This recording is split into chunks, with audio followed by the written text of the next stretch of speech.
Hi, I'm Teresa Lombardi, and I'm here with Taylor B. Sinclair, founder of IlluminEssensce and creator of Core Essence Blueprinting.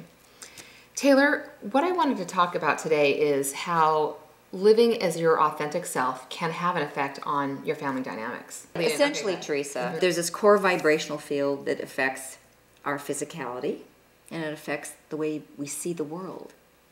Not necessarily our behavior, that's learned, but it does affect the way we see things. In the context of the family, it can affect it greatly, because if we are born a certain way, and we have these feelings that are very, very real, and our vision for how we're going to be in our life is very real. It's nothing that's made up. I mean, goodness, we have a certain way we feel, the way we look at things, how we see things. And if we try to alter that too much, or we, and I shouldn't say try to alter, I would have to correct myself to say that we alter that a great deal according to what our parents feel, our teachers, our co-workers, our bosses. Everything that we do in this life alters us to some extent because we're trying to fit in. So it's like the same old thing we've been talking about so many times, that hole that's missing. We don't quite know how we fit in this world. Are we acceptable? Are we going to be okay? You know, what do people think of us? Can I get ahead? All these things are a myriad of things. And the difference with having the blueprint and following that inner part of yourself that you were born at in your physicality, the same vibrational field or wavelength, if we manifest that and wear that, then we become more authentic, and the real self starts showing up in a different way. It does it automatically. You don't have to try and think of this. You have to try and do it. Nothing to memorize, nothing to try and figure out, no way to talk to somebody a certain way, nothing like that. It just starts happening on a cellular level. And the parent or the other person in the family, the mate, whoever it is, you start seeing each other a little different. But it feels authentic and it feels real. There's a huge connection from here to here between people that's authentic, as opposed to trying to figure each other out and placate or make it work, that we so often do and spend so much energy on it in our lives today. Well, I think in terms of the family dynamic, for me personally, the way I was raised is there were three of us, and we were supposed to do the same things and, you know, behave the same way and sort of be the same way. And I never really felt comfortable. I didn't feel comfortable with my own skin because I just, you know, I didn't feel like I fit in. And so I had the opportunity shortly after my son was born to have his blueprint done. And what that's allowed me to do as a parent is to step back and say, okay, he is who he is, and he has his own innate impulses, and he's going to view the world a certain way. And I don't have to, it's almost a relief, because I don't have to try and make him fit into what I think he should be or how I think he should be. All I do is, you know, see him as he is and then just guide him. And I just think it's a nicer way.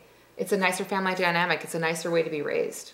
It's a huge thing. I mean, just think, you know, my own son, speaking of sons, I have a son also, and when I discovered what I thought he was like me, you know, I think all of us, we're as parents, we love our children, they love us, and we behave our way, our natural way of being around them, especially when you're alone with your little baby at first, when you're just totally yourself with them, you know. And he just seemed to follow like I was, and I really believed for 2 years that he was the same category that I was, and I found out that he was not. So anyhow, what happened with my story, I had been treating my son in a certain way. I got him up every morning, ran into his room and said, "Oh, good morning," and I was all excited for him. And it's kind of like the way I like to be awakened in the morning. I like to feel that way and see that happen for me and whatever. And I used to open up all the levelers and all the light in the room right away, and you know, just bam, there he was for the morning. And then I realized he wasn't like that at all. He's a very, very different energetic than I am, and his harmony is very different than mine.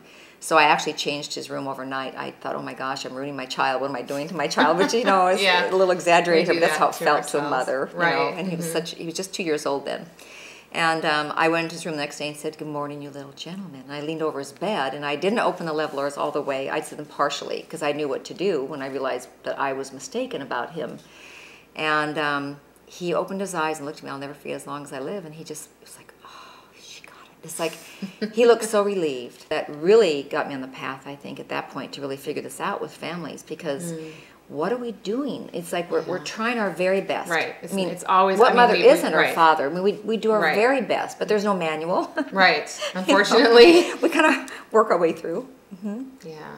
Taylor, an important part of family dynamics are romantic relationships. How can living as your authentic self have an effect on your romantic relationship? In our society, we're very, very conscious of this and very wrapped up in pleasing each other or making it right in the very beginning. You know how it's just this this thing that just seems to take Right. place. Right. New relationships in particular, and then it kind of gets a little different as we go on. But going back to this authentic self situation, I believe that when people first come together, we're not our authentic selves. We're trying to be, but we just don't know how to be. You know, it's just one of those things. Right. So that's why this tool is very effective on that, because it helps us be our authentic self without having to think about it or be different. We're just being ourselves. So let's say you're in a relationship, and if you can be your authentic self, just kind of picture this one. If you can be your authentic self in a relationship, what would that feel like? It just feels so much more relaxing and real and less stress. I mean, the stress is Right. tremendous on us to try and be a certain way, and all the Right. compromises and manipulations that we go through. And I mean, people say it's passive aggressive. Sometimes we all get with each other trying to, you know, be this way, be that way, but not offend, all these things. Right. Trying not to offend somebody is part of not being authentic. And not that we're trying to be inauthentic, it's just that we don't know how to really be ourselves and be accepted. So it has a huge effect on us. When you're wearing your harmony or your blueprint, when you actually have harmony within yourself, you treat people differently. You see them differently. Right. And they see you differently. Right. Because of the vibrational field, they see you totally differently, and they tend to be more relaxed around you and accepting. This is one of the things about this whole thing that I love the most, and what drives me the furthest is that I believe we could not possibly have a war or fight with each other if we're all wearing our own authentic vibration. Because the real person shows up and it's like, oh, they're just them. It's not Right. it's not about me anymore, Right. and them not treating me the right way. It's all about, oh, they're authentic and I can be authentic. So it's a big sigh of relief. Like, oh, Right. you know, I get to be real.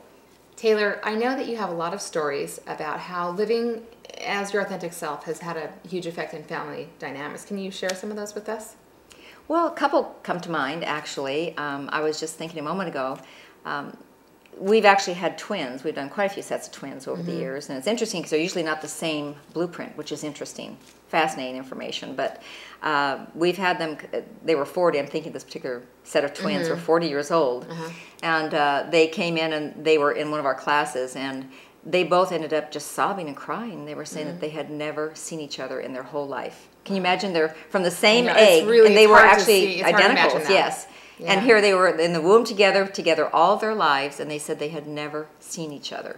And they were crying, and it's such a heartwarming thing to see because they got to relax and be themselves because they were different. Right. Just because they're twins doesn't mean you're the same, you know. So that was one story I thought of, and well, I'm thinking of, you know, I think one of the main things I hear back from women, this is over, close to 6,000 women now, I think the strongest story we hear consistently and over is that they say that their husband said, oh my gosh, you're the girl I married. I've got back the girl I married. Wow. We're starting, it's like starting over again. It's like that romantic thing somehow gets kind of struck again or reactivated, you know, just by being more authentic with each other and kind of relaxing into the beingness of who we are. Right. A third story, actually, I'm thinking back on this. This was an enormous story, and in fact, he actually wanted to write to Oprah about this. But it's a father and daughter, and she was in her 40s, and he was in his 60s when they actually both came in and got profiled at that point. And they took their blueprints and they started living them, and they both. I mean, I still have seen her since then, and he lives in another state. The father does. But he was saying that he said it changed his whole life. Wow. He didn't get along with his daughter that well. They didn't have a very close relationship, apparently, before. And he was saying that it had changed everything for him. And they had such a close relationship now. And I did happen to run into that family not too long ago, and she was mentioning to me that it's still the same. They have a very close relationship to this day. That is such a blessing. Yes, I mean, think about that. You know, Yeah. you missed out so much. And Huge like you impact. said before, never too late. Right, right. Yeah. Yes. Thank you so much for talking to us today about how living as your authentic self can have an effect with family dynamics. You're very welcome. Thank you.